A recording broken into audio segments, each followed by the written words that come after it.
श्रीगौरी वक्त्रपद्मार्का श्रीविघ्नेशा गजानना उत्तिष्ठ सुरसम्पूज्या त्रैलोक्यं पालनं कुरु।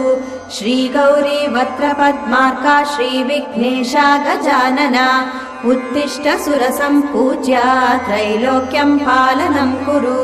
उत्तिष्ठोत्तिष्ठ हेरम्बा उत्तिष्ठ गणनायका उत्तिष्ठ करुणापूर्णा भक्तानां भाग्यदायका।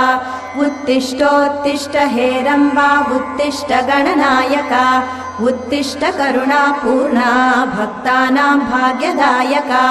श्रीयाकुवाहन शिवात्मज दिव्यगात्रा श्रीभिन्नदन्तधनुजान्तक सूक्ष्मनेत्रा सर्वार्ति दुःखशमना फणिराजसूत्रा देवा गणेश्वर विभो तव सुप्रभातम्।